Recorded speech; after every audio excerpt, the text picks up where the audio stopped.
Ladies and gentlemen, we have a finished sketchbook. I'm so excited because I don't really like this sketchbook at all.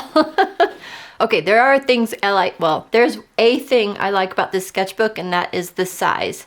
This is an A4 sketchbook by Hahnemuhle. Here is what it said on the cover. So this is the 100% cotton version. It is supposed to be cold pressed paper, 250 GSM.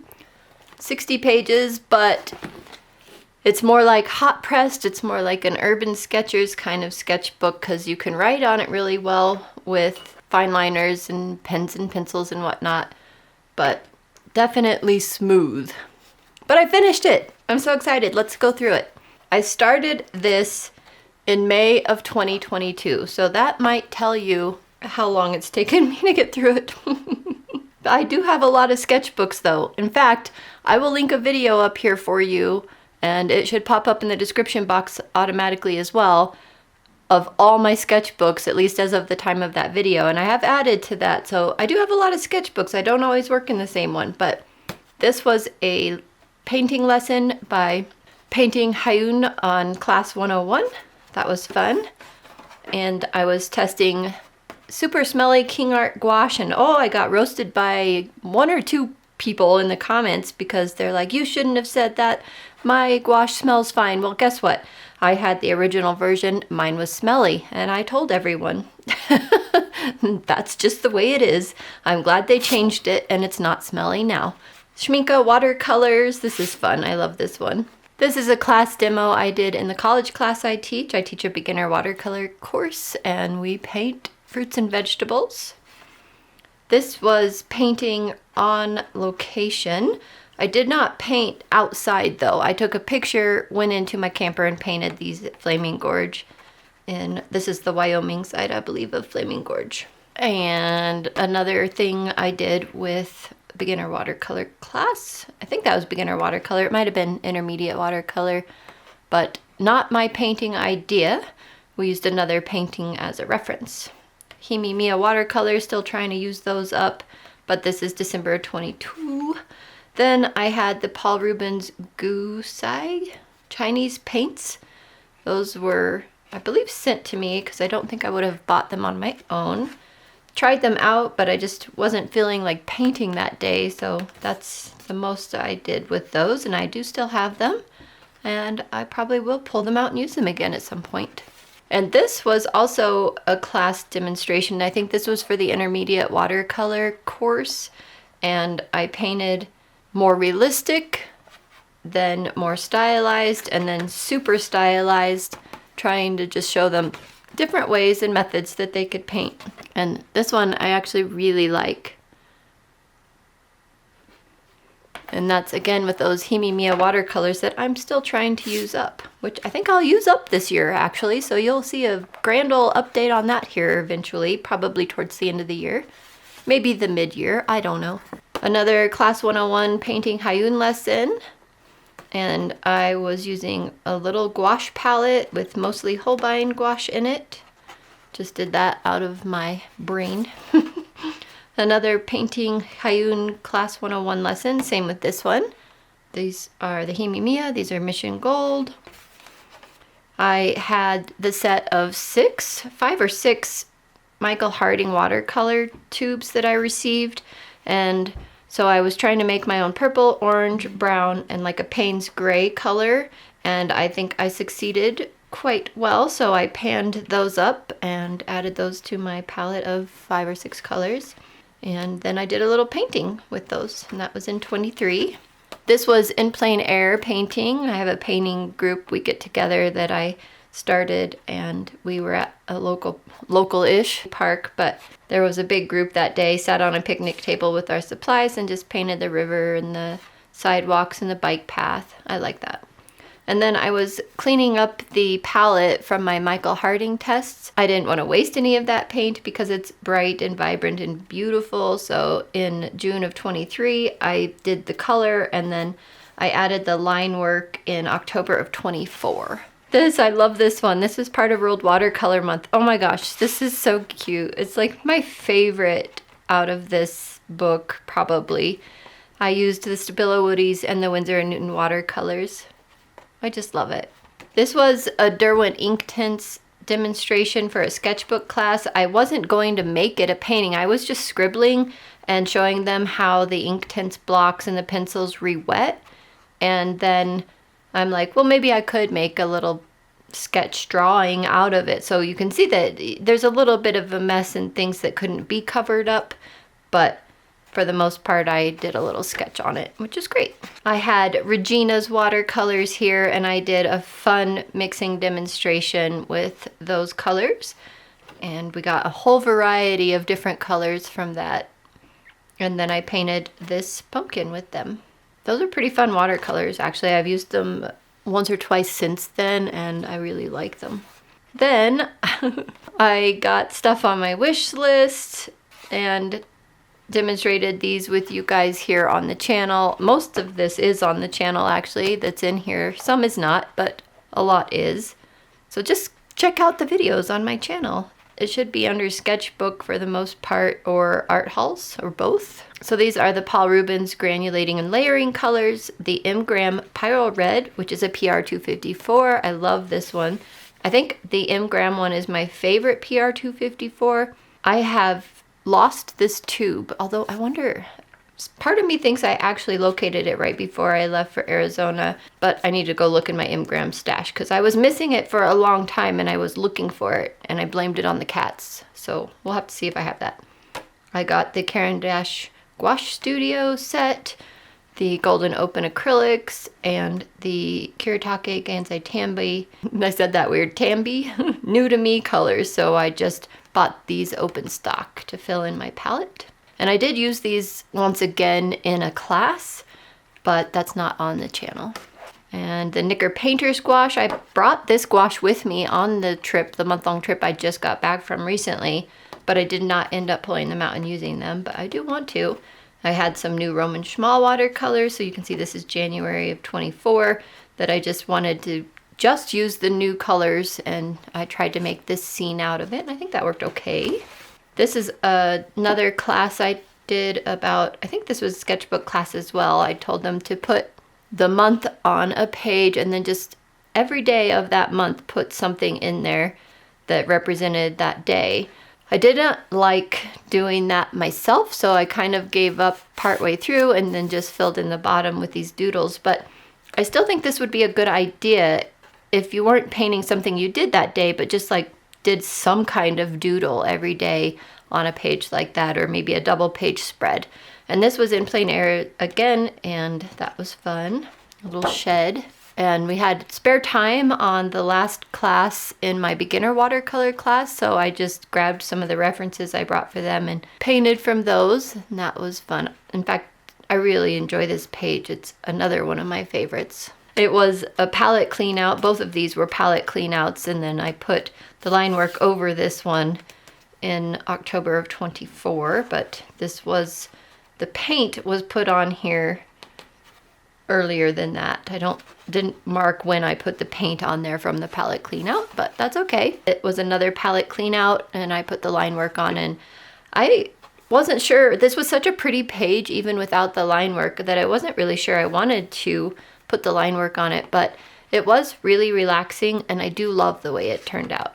And then I wanted to paint with acrylic paint in this sketchbook, so I painted this pumpkin and these oddly colored pears, which I enjoyed a lot.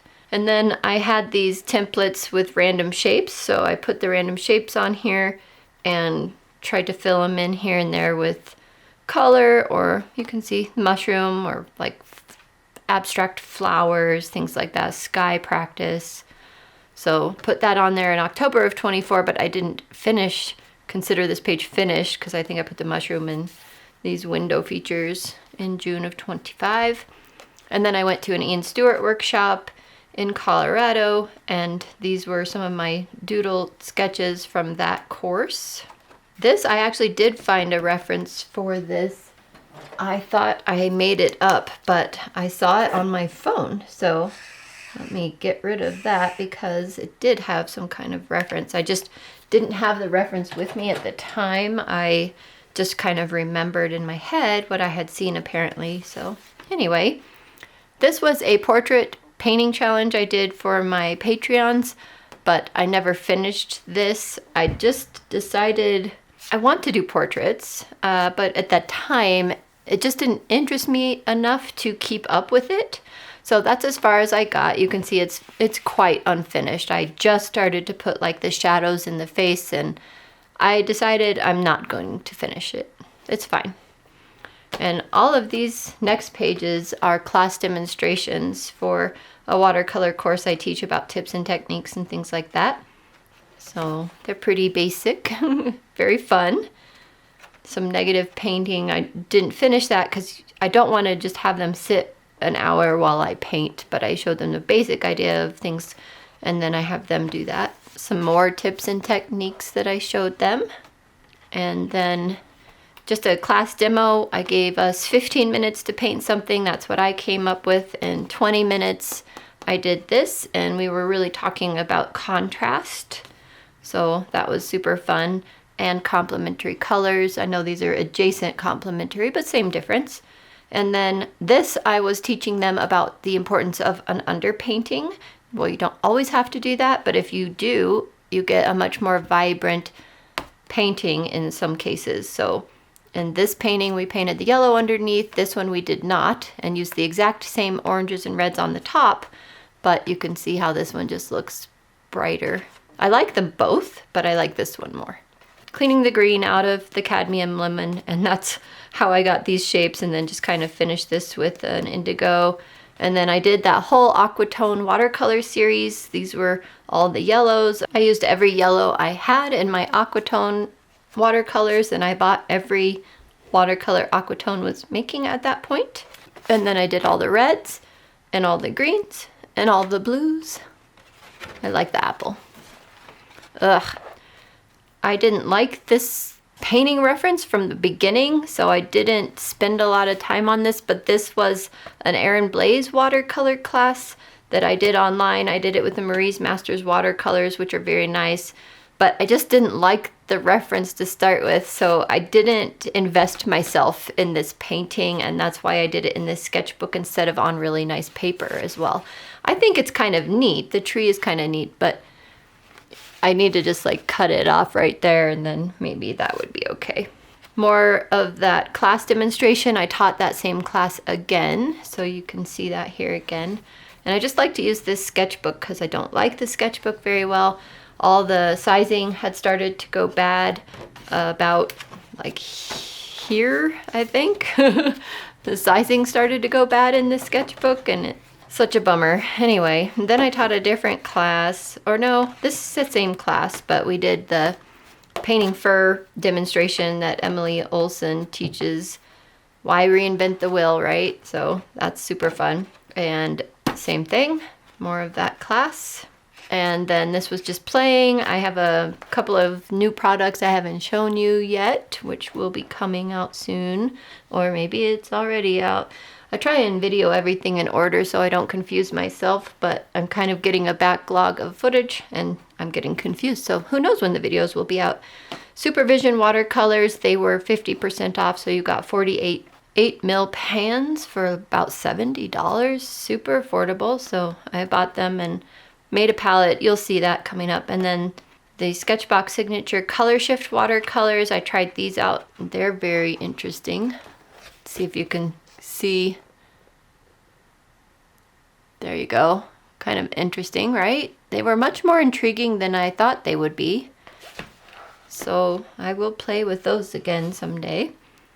And then my friend has those incredibly awesome Lissy Linka, I'm not sure how to say that, the Radiant Jewels watercolors. And she let me play with them. You can see how shiny they are. They're just, and in person, they're not just shiny in general, they kind of sparkle back at you. It's really neat. And this one I think is my favorite out of the ones I tried. She had more than this, but this is all I tried.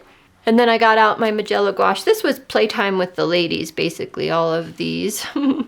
And again, this is in that sketchbook week video.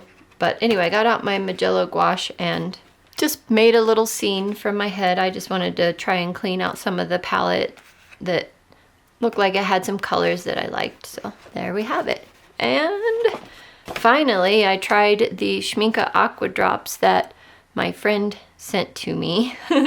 I just tried them in a very messy way, but you can see when the sizing goes bad, the watercolor just seeps right through. So that streak there comes through. So all of these streaks and dots are because the sizing is bad on the paper, and it just allows the watercolor to soak through immediately. And you can't even re-wet it. Once it soaks through, it's just like permanent, even though this is supposedly re-wettable. I wouldn't guarantee that, but I mean, it says it's watercolor, it says it's water soluble, and finest liquid watercolors, so I don't know. I couldn't get it to reactivate in the places that it sunk through. But a super fun page. I'm just gonna leave it messy like this. I'm not gonna put anything over the top of it. I think it's fine. And it was fun to play with those, but I will use them more seriously in an upcoming video. And then the last page, there were a bunch of products I got in the sketch box, and I hadn't tried them yet. So Rockwell Americano and Espresso watercolors, and the Schmincke liquid charcoal, liquid earth watercolors, I guess, for lack of a better term. And then this white acrylic gouache. So that's what this page is, and that is the last page and concludes this sketchbook. I cannot believe it's finished, and I want to finish. I have another sketchbook that only has a couple pages I need to go back and redo, and I have looked for that sketchbook for a week and I cannot find it. So it has to be in a bag packed somewhere. I need to go look through my bags in the closet, see if I have anything up there that hasn't been unpacked, because yeah, I'm like, perfect, today I'll finish 2 sketchbooks. I can't find that sketchbook. Makes me sad. But here's this one, the Hahnemuhle 100% Cotton Watercolor. I don't recommend it, but it was kind of nice to have an A4 size sketchbook that I wasn't precious about, because I knew that I could just doodle in it and it wouldn't make me sad if I wasted a page, because I just wanted to use it up. So that was good. I enjoyed that part of using this, and I do really like the A4 size. Well, let me know what you're up to in your sketchbooks. Do you have any finished ones or almost finished ones? And have you used this Hahnemuhle sketchbook, and what do you think of it? Thanks so much for joining me today. I'll see you in the next video. Bye for now.